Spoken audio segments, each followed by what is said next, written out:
Serikali yaahidi kuendelea kushirikiana na taasisi zote za kidini katika nyanja mbalimbali za utoaji huduma na kukuza ustawi wa jamii nchini. Na michezo ya nusu fainali ya kombe la shirikisho la CRDB kuchezwa kwenye viwanja vya CCM Mkwakwani jijini Tanga na Kwara wa Babati mjini Manyara.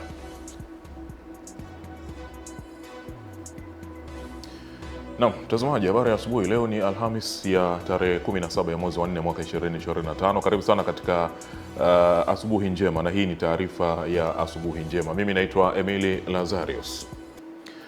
Naibu Waziri Mkuu na Waziri wa Nishati Mheshimiwa Dr. Doto Biteko amesema serikali itaendelea kushirikiana na taasisi zote za kidini na kijamii katika nyanja za utoaji wa huduma ya elimu, afya na uwezeshaji wa wananchi kiuchumi kwa kuwa zinatatua changamoto za kijamii na kuchochea maendeleo.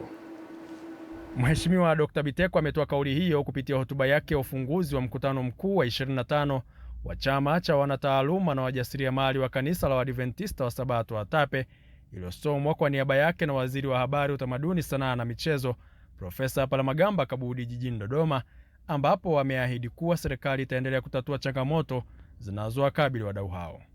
Serikali itaendelea kushirikiana na taasisi zote za kidini na kijamii katika nyanja zote, ikiwemo utoaji wa elimu bora, masuala ya ujasiriamali, uwekezaji na huduma nyinginezo.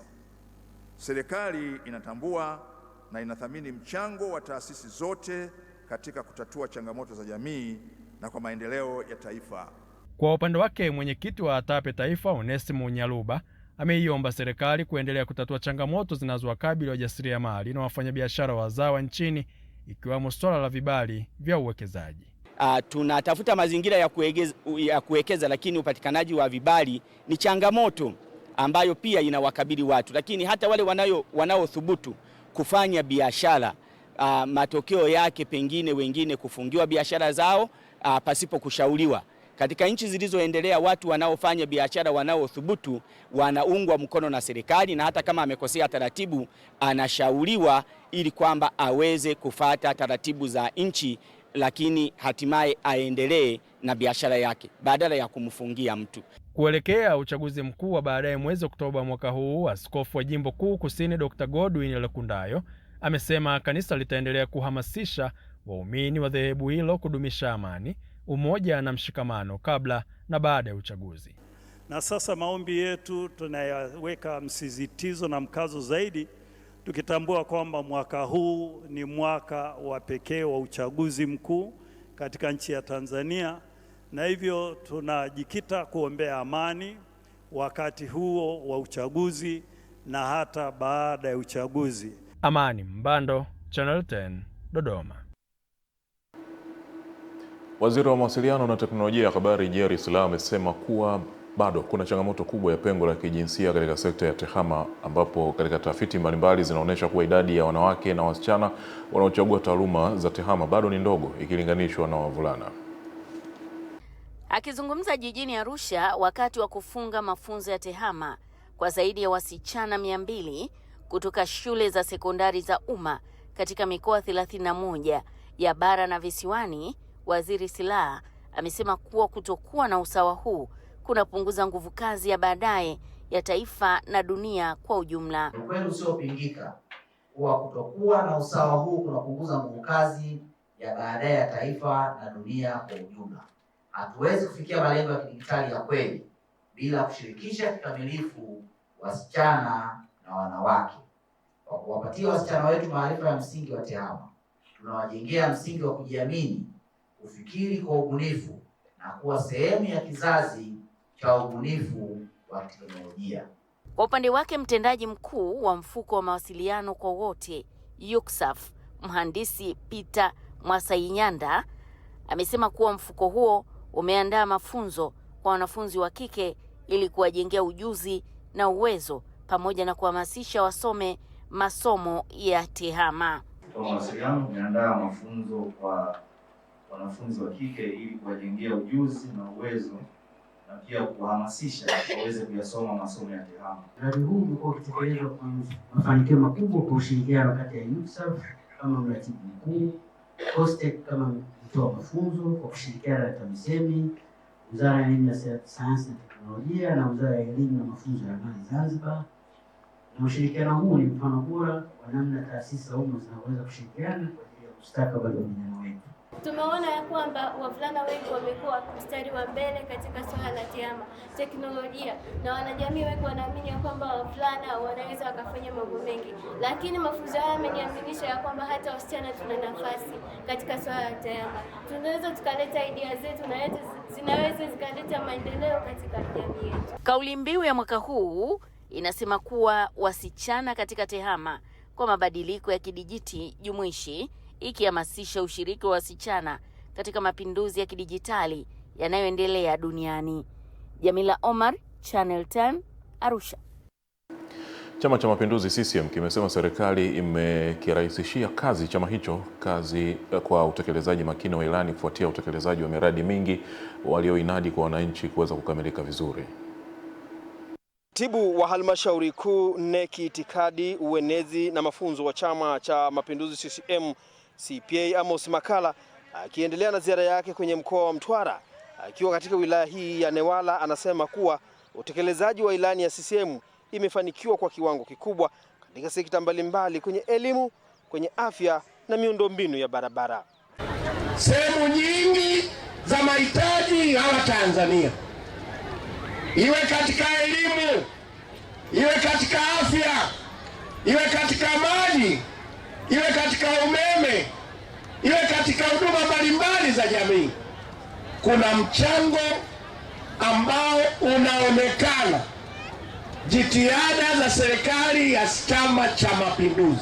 Katika ziara yake hiyo, CPA Makalla ameongozana na makada mbalimbali wa chama hicho cha CCM, akiwepo mbunge wa jimbo la Mtama Nape Nnauye, ambaye katika kuhutubia wananchi ametumia wasaa huo kuwashukuru wananchi wa jimbo la Newala kwa kumwamini mbunge wao George Mkuchika, ambaye ametangaza kutogombea tena ubunge, kuwa ni kiongozi ambaye alionyesha njia ya mafanikio jimboni kwake. Mwenezi nishtaki kutoa hotuba, lakini nataka nikuhakikishie jimbo la Newala mjini ni jimbo la CCM. Tumetoka kufanya uchaguzi juzi, uchaguzi wa serikali za mitaa na vitongoji na vijiji vyote wameshinda CCM. Mzee Mkuchika amekuwa naibu katibu mkuu wa chama chetu. Tunampenda. Lakini kwa vijana wanasiasa wa Tanzania, Mzee Mkuchika ameweka mfano mzuri. Ukijua mlango wa kuingilia, tafuta na mlango wa kutokea kabla watu hawaja kutoa. Ninaamini hutafunga milango yako. Umestaafu kwenye makaratasi, tutaendelea kupata busara yako mzee. Kada wa CCM Peter Msigwa anawakumbusha wananchi wa Newala juu ya kukiamini chama cha CCM ambacho kimesimamia vyema ilani yake, hususani katika zao la korosho. Kunja ngumi mpaka vibiongo vimeota tukiwaambia peoples, lakini niwaambie mapema kabisa, Tanzania nchi yetu nzuri hii iko salama kwenye mikono ya Chama cha Mapinduzi. Walikuja jamaa zangu hapa hawajafanya research, hawana taarifa za kutosha, na mimi niwape ujumbe wanapoenda mahali fulani wafanye research. Wa Tanzania sio wajinga. Natambua uchumi wa Lindi na Mtwara ni korosho. Uhai wenu ni korosho. Kutoka Newala mkoani Mtwara, Saidi Makalla, Channel 10. Naibu Waziri wa Fedha Hamadi Chande amewataka wanawake kutoa elimu kwa vijana wasikubali kushawishiwa na kujiingiza kwenye vitendo vya uvunjifu wa amani, hususan wakati huu ambapo taifa linaelekea katika uchaguzi mkuu unaotarajiwa kufanyika mwezi Oktoba mwaka huu. Ametoa wito huo jijini Dar es Salaam wakati wa kilele cha maadhimisho ya miaka 30 ya Azimio la Beijing, ambapo amesema harakati hizo hazikumkomboa mwanamke pekee bali zilizaa matunda hata kwa watu wengine, kwa kuwa mwanamke ni kiungo kikubwa cha maendeleo duniani, na kuwataka kusimamia maadili hususan kipindi hiki ambacho utandawazi umetawala. Nendeni toeni elimu, nendeni mkatoe elimu kwa watu wetu, wakina mama na ikiwezekana hata akina baba.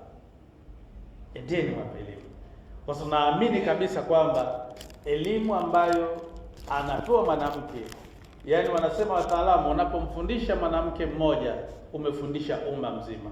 Gertrude Mongella alikuwa katibu mkuu wa kongamano la 4 la Umoja wa Mataifa lililofanyika Beijing, China. Anaiomba serikali kuangalia kwa makini bajeti inayotolewa katika sekta mbalimbali iwapo inamnufaisha mwanamke ambaye anatajwa kuwa ndiye mchangiaji mkubwa katika uzalishaji wa pato la taifa kupitia kilimo na shughuli zingine za kiuchumi, lakini si mnufaika wa moja kwa moja. Lakini baada ya kuziweka kwenye bajeti, hizi pesa zimeenda taratibu, makontrakta wa kila aina, wa kutoka Uchina, wa kutoka wapi, zimeishia huko. Tumefanya utafiti, lakini tumefanya kazi na wizara yako na wizara nyingine za serikali kubadilisha bajeti zetu zizingatie usawa wa kijinsia. Harakati hizi bado zinaendelea. Sasa hili jambo la pili ni kukuomba. Akizungumzia mafanikio, mratibu wa kitaifa wa Umoja wa Wanawake Wanasiasa Tanzania Ulingo, Dr. Ave Maria Semakafu, amesema yapo mafanikio mengi yaliyopatikana ikiwemo kupunguza mauaji ya vikongwe, lakini sasa umeibuka unyanyasaji mwingine wa kijinsia ambao umekuwa ukimwathiri mwanamke pamoja na watoto. Sasa hivi umekuja aina mpya ya udhalilishaji, mauaji ya wenza na watoto. Huo ndio ukatili sasa hivi umeshamiri sana. Tunaona kila siku wake wanauawa, wanazikwa ndani ya nyumba, wanachomwa moto, yani kuna vituko vingi. Kwa hiyo licha ya kwamba tuna mafanikio kwa upande mmoja kupunguza, lakini bado tuna tatizo. Kutoka Dar es Salaam, Beatrice Erki, Channel 10. Shirika la Wakala wa Meli Tanzania TASAC limeonya kuchukua hatua kali za kisheria dhidi ya wadau wa usafiri wa majini, Mamlaka ya Bandari Tanzania TPA na Wakala wa Forodha iwapo watabainika kukiuka sheria za usafirishaji. Angalizo hili linatolewa jijini Mwanza kwa wadau hao baada ya kuthibitika uwepo wa ukiukwaji wa taratibu za ulipaji wa ushuru wa forodha na usajili kwa baadhi ya kampuni, jambo ambalo linatajwa kuwa ni kinyume cha sheria. Katika kikao cha kukumbushana wajibu kati ya wadau hao na shirika la Wakala wa Meli Tanzania, meneja huduma za usafirishaji TASAC Fatuma Masenene amesema huu ni muda ambao wadau wa sekta hizo hawana budi kujitathmini. Business license ndo zinafojiwa sana, na kwa kupitia mifumo ya kisasa kwamba kuna hizi QR code ndio ambazo zimetusaidia kwamba kuweza kuwabainia watu wanaofoji. Na ili kuweza kutatua hili tatizo, tunafanya integration ya mifumo yetu pamoja na mifumo ya watu wa huduma wengine. Hamidu Komba ni afisa mwandamizi udhibiti usafiri kwa njia ya maji kutoka shirika la Wakala wa Meli Tanzania TASAC. Kama atakuwa haja meet zile requirements ambazo zinatakiwa, basi mtoa huduma huyu anatakiwa kupata penalty ya kati ya milioni 20 mpaka milioni 40, lakini pia kifungo kisichokuwa chini ya miaka 2 mpaka kisichozidi miaka 5. Kutokana na msimamo wa TASAC, baadhi ya wadau wa sekta hizo wakapata wasaha wa kueleza mitazamo yao baada ya kukumbushwa wajibu wao. Sisi tunapokea mizigo kutoka nchi za nje kupitia bandari ya Mwanza Kusini. Tunapokea mizigo kutoka bandari za Portbel na Jinja kutoka Uganda. Mizigo inapokuja pia inahakikiwa. Uwezo unaweza ukatusaidia kwa kiwango kikubwa katika utendaji wetu wa kazi, kwa sababu sisi kama CFA tunapokuwa tunaendelea na kazi zetu za kufanya clearing, tunawaambia wateja, consignee, importer au exporters au wanaofanya transit waone mawakala wa forodha ambao wamesajiliwa na wale leseni, wana mifumo yote, wanajua taratibu zote. Tamati wadau hao wameahidi kuboresha utendaji wao wa kazi baada ya kupatiwa elimu hiyo inayotolewa mara kwa mara na TASAC ili kuongeza ari ya utendaji wa kazi kwa wadau hao pamoja na kuwakumbusha wajibu wao kwa mujibu wa sheria. Henry Kavirondo, Channel 10, Mwanza. Wakala wa huduma za misitu TFS mkoa wa Kigoma wamekamata mbao 250 pamoja na magogo 50 zenye thamani ya zaidi ya shilingi milioni 6.97 wakati wa doria zao za kukamata maharamia wanaofanya shughuli mbalimbali za uzalishaji mali katika hifadhi za misitu kinyume na sheria. Ametoa kauli hiyo wakati akikabidhi mbao na magogo katika ofisi ya mkuu wa wilaya Kasulu mkoani Kigoma. Wilaya Kasulu inaelezwa kuwa na changamoto ya upungufu wa madawati, viti pamoja na meza na hivyo kusababisha msongamano kwa wanafunzi. Mkuu wa wilaya Kasulu Kanali Isaac Mwakisu, mara baada ya kupokea mbao na magogo, anasema wilaya hiyo ina uhitaji wa madawati 19,841 ambapo msaada huo utapunguza changamoto hiyo mashuleni. Watoto wengi wamejiandikisha kwa kiasi kikubwa, lakini pia na watu ambao wanaendelea kusoma shule ni wengi, kwa sababu hakuna tena ile ada ya kulipa fedha, kwa maana kwamba kutoa ada kama ilivyokuwa mwanzo. Sasa kutokea hiyo, tuna upungufu wa madawati mengi katika wilaya yetu ya Kasulu, takribani kama 19,000 hivi mpaka 20 madawati ambayo yamepungua. Kwa hiyo tunawatafuta wadau mbalimbali ili waweze kutusaidia kwa ajili ya at least kupandisha ile idadi ya kupunguza ile idadi ya madawati ambayo tulikuwa na upungufu wake. Mhifadhi misitu wilaya Kasulu Shadraki Msilu anasema kukabidhi mbao na magogo hayo ni sehemu ya kuunga mkono mikakati ya wilaya hiyo yenye lengo la kuboresha mazingira ya ujifunzaji kwa wanafunzi shuleni. Napenda kukabidhi mbao hizi kwa ajili ya matumizi ya shule za sekondari pamoja na msingi. Mbao hizi ni matokeo ya kazi mbalimbali tunazozifanya katika wilaya yetu. Hapa anatoa wito kwa wananchi na wadau mbalimbali kuendelea kuhifadhi misitu. Madhara ya mabadiliko ya tabia nchi tumeshaanza kuyaona. Tunakosa mvua za wakati, mvua ambazo hazina uhakika, au zinakuja mvua ambazo zinanyesha kupitiliza na kuharibu uzalishaji wa kilimo kwa ujumla. Nitoe wito kwa viongozi mbalimbali kuanzia ngazi za chini, wawe ni watendaji, wawe ni madiwani, waheshimiwa wabunge pamoja na wanasiasa, tushirikiane na TFS kulinda misitu hii ili kuepuka madhara ya mabadiliko ya tabia nchi ambayo yanatokea. Ikumbukwe kuwa kauli mbiu ya serikali kwa sasa ni utunzaji wa vyanzo vya maji na misitu, ambapo mkuu wa wilaya Kasulu Kanali Isaac Mwakisu anaeleza jitihada za serikali katika utunzaji wa misitu. Wazuia, lakini ya pili kuwapa elimu umuhimu wa kuwepo misitu na faida kwao wenyewe. Ya tatu ni kwamba tunatoa maeneo yale ambayo tumepanda misitu upya kuwapa ili waendelee kulima mazao yale ya muda mfupi. Mwajabu Hoza, Channel 10, Kigoma. Vijana wametakiwa kutambua nafasi kubwa walionayo katika kuokoa maisha ya wenye uhitaji wa kuchangia damu kila inapohitajika, kwani mahitaji bado ni makubwa, hususan katika jiji la Dar es Salaam ambalo hospitali zake zinapokea wagonjwa kutoka katika mikoa mbalimbali na wanaofuata huduma za kibingwa. Akizungumza wakati wa kuhitimisha kampeni ya uchangiaji damu kwa wanafunzi wa vyuo vya kati na elimu ya juu iliyofanyika kwa siku 6 katika chuo cha Bahari DMI, mkimbiza mwenge kitaifa mwaka 2024 Margaret Mapunda amesema katika kipindi hiki walilenga kukusanya chupa 500 za damu pamoja na kuendelea kutoa elimu kwa vijana ili waendelee kujitolea kuokoa maisha ya wengine. Wale wachache waliokuwa wanaendelea kujitokeza katika maeneo tofauti tofauti katika zoezi hili kubwa la uchangiaji wa damu. Damu hii imefanya kazi kubwa. Kutokana na kazi hii kubwa ambayo imefanyika, ndiyo inayotuonyesha kwamba Watanzania tunaishi kwa amani, upendo pamoja na mshikamano. Damu unayoichangia leo inaweza isimsaidie ndugu wa damu, lakini ikasaidia Mtanzania mwenzako. Kama tunavyofahamu, hata Mheshimiwa Rais amekuwa akitukumbusha kwamba magonjwa yasiyoambukiza sasa hivi ni changamoto, na kumekuwa na magonjwa mengi ambayo yanatupata sisi ambao ni watu wazima na nyie ambao bado ni vijana sana.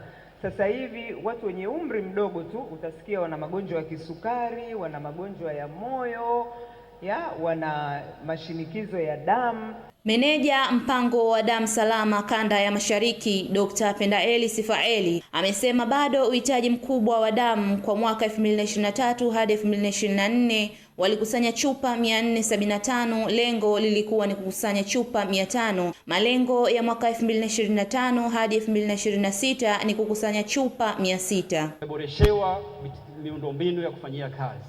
Moja ya maboresho hayo ni mashine za kisasa za kupima damu.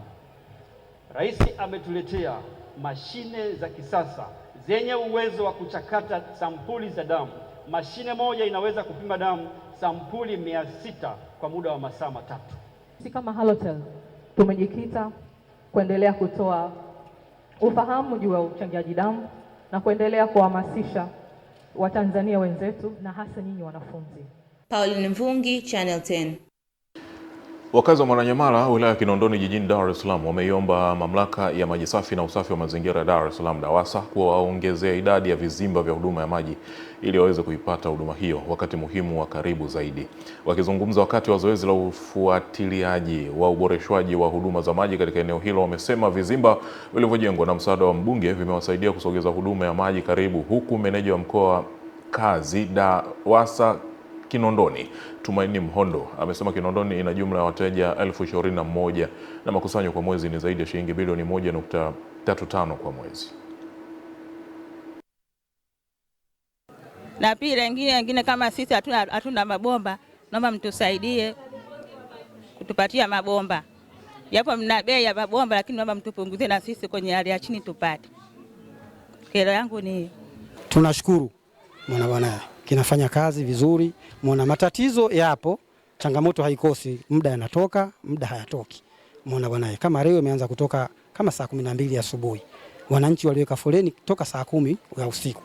Mwana bwana, lakini huduma inapatikana. Mwana bwana, mwenendo mzuri. Na kazi hii nashukuru Mungu imezaa matunda. Sasa mpaka sasa tunapoongea mpaka sasa hivi hali ya upotevu wa maji katika mkoa wetu inakwenda kwenye 21% mpaka 24%. Kwa hiyo utaona tumetoka kwenye 40 na kitu mpaka sasa tumeshuka kwenye 24% mpaka 21%. Kwa hiyo tumefanya kazi kubwa. Na tumefanya kitu gani? Kazi ya kwanza ambayo tulichukua baada ya kuingia site katika uchunguzi wetu, tulibaini maeneo mengi yanawauza maji. Sheria ya maji hairuhusu mtu kuuza maji. Mwenye dhamana na sera na leseni ya kuuza maji ni DAWASA pekee.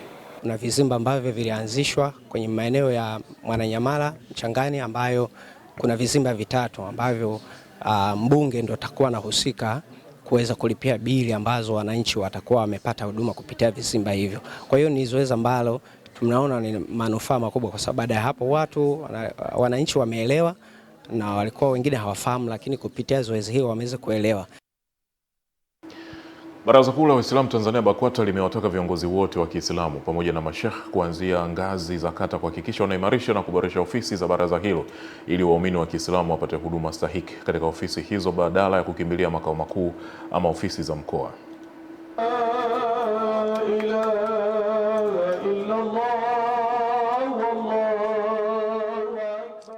Akizungumza wakati wa uzinduzi wa ofisi ya BAKWATA kata Vingunguti, Mufti wa Tanzania Sheikh Abubakar Zuberi bin Ali Mbwana amesema wakati umefika wa kuhakikisha ofisi hizo zinaboreshwa pamoja na kuwa na viongozi ambao ni mashekhe wa kata, ili waumini wa Kiislamu wanapokuwa na masuala mbalimbali yanayohusu mwongozo wa Kiislamu wafike katika ofisi hizo. Wanatoa wito sasa kwa nchi nzima, kama kuna kata haina ofisi ianze kufanya harakati na mchakato wa kutafuta ofisi, kwa sababu Uislamu na Waislamu wako huku chini kwenye kata. Hawa watu wa wilaya na mkoa wao wanategemea kwenye kata, kwa sababu kwenye kata ndio kwenye watu. Kwa hiyo kila kata ihakikishe kuwa ina ofisi, kama mfano wa ofisi mlioiona hapa ambayo imesimamiwa na watu wa Vingunguti. Aidha, Mufti amesisitiza umuhimu wa amani na umoja katika kipindi hiki ambacho taifa linaelekea katika uchaguzi mkuu wa Oktoba mwaka huu, na kuwasihi Waislamu hususan vijana pamoja na wananchi wote kujiepusha na ushawishi wa aina yoyote wa kuvunja amani, kwa kuwa athari zake ni kubwa. Amani ndio kitu muhimu sana jamani. Amani sio kitu cha kuchezea, usikudanganye mtu bwana. Usikudanganye mtu sana wewe ukakaa kijana ukaona kwamba amani haiwezekani. Wewe mwana mdogo hujui masuala ya amani inapochafuka kunakuwa na nini. Ndio maana Uislamu umekuja kuzungumza amani. Uislamu neno hilo ni amani. Maamkizi yetu assalamu alaikum wa rahmatullahi wa barakatuh, amani tupu. Ndio maana kusema assalamu alaikum 10, wa rahmatullahi 10, wa barakatuh 10. Kwa sababu gani? Kwa sababu ya kulinda ule umuhimu wa amani. Hamisi Suleiman, Channel 10, Dar es Salaam. Wadau wa nishati mkoani Mara wamesema wamepata pigo na pengo kubwa kufuatia kifo cha aliyekuwa mkurugenzi mtendaji wa TANESCO Mhandisi Boniface Gisima Nyamohanga, kwani alikuwa msikivu na alikuwa anafikika kwa urahisi. Hii wanaitoa mara baada ya mazishi aliyekuwa mkurugenzi mtendaji wa shirika la umeme Tanzania TANESCO Mhandisi Boniface Gisima Nyamohanga, mazishi yaliyofanyika hapo Irani Bunda mkoani Mara. Tangu tumefanya na yeye kazi, naweza nikasema kwamba tumekuwa hatuna changamoto ya umeme kwenye idara ya mambo ya kiuchimbaji. Tumekuwa wakati tukipeleka malalamiko ya masuala ya mambo ya kuhusiana na mambo ya umeme, yamekuwa yakichukuliwa hatua kubwa. Unajua wachimbaji tulikuwa tunapata shida kwa ajili ya nishati ya umeme. Sasa Nyamohanga kwa 90% ametuhakikishia wachimbaji na akatuletea nishati hiyo. Profesa Sospita Muhongo ambaye ni mbunge wa jimbo la Musoma Vijijini anasema Nyamohanga alikuwa mwanafunzi wake na alikuwa msikivu zaidi na amesaidia katika kipindi cha utekelezaji wa mradi wa REA. Kwa hiyo ndugu zangu waombolezaji, kati ya watu waliopiga mahesabu na wenzake kuleta umeme wa 1027 ni marehemu hapa. Tumepoteza mtu bingwa kweli kweli. Tutadumisha kazi aliyokuwa anaifanya ya kuhakikisha nchi yetu inapata umeme wa uhakika na wa kutosha. Akiongoza mazishi haya, naibu waziri mkuu na waziri wa nishati Daktari Doto Biteko anawatoa hofu wa Tanzania na kusema kuwa Dr. Samia Suluhu Hassani analo jicho la kuchagua mbadala wa kufanana na Mhandisi Boniface Gisima Nyamohanga kuiendesha TANESCO. Mheshimiwa Rais ameniambia kijana ameondoka, lakini kazi alizozifanya zitaendelea kuishi, na nataka niwatoe wasiwasi kwamba Mheshimiwa Rais anayo macho ya kuona vizuri ni nani anayefaa kuchukua nafasi ya Nyamohanga. Bila shaka atawaletea mtu mzuri atakayeendeleza kazi njema ambayo ameileta. Ametuachia kila aina ya umoja na mshikamano. Mhandisi Boniface Gisima Nyamohanga alifariki dunia usiku wa kuamkia Aprili 13 katika eneo la Nyatwali wilayani Bunda mkoani Mara baada ya gari lake kumkwepa mwendesha baiskeli kisha kugongana uso kwa uso na lori na kupoteza maisha na yeye na dereva wake. Kutoka hapa wilayani Bunda mkoani Mara, jina langu ni Musa Makali na hii ni Channel 10. Mtazamaji, katika michezo, shirikisho la soka nchini TFF limetangaza uwanja wa Tanzanite kwa Raha, Babati na Mkwakwani Tanga kuwa viwanja vitakavyotumika kwenye michezo ya nusu fainali kombe la shirikisho yani CRDB Federation Cup. Michezo hiyo inatarajiwa kufanyika Mei 16 mpaka 18 mwaka huu kwa kuzihusisha timu 4 zilizofuzu na zote zinashiriki ligi kuu soka Tanzania bara. Mchezo kati ya Yanga dhidi ya JKT Tanzania utapigwa kwenye uwanja wa CCM Mkwakwani uliopo jijini Tanga, huku wa pili baina ya Simba dhidi ya Singida Black Stars utapigwa kwenye uwanja wa Tanzanite kwa Raha uliopo mjini Babati. Haya, mtazamaji, mwisho wa habari ya asubuhi njema. Endelea kutazama Channel 10. Mimi naitwa Emily Lazarus.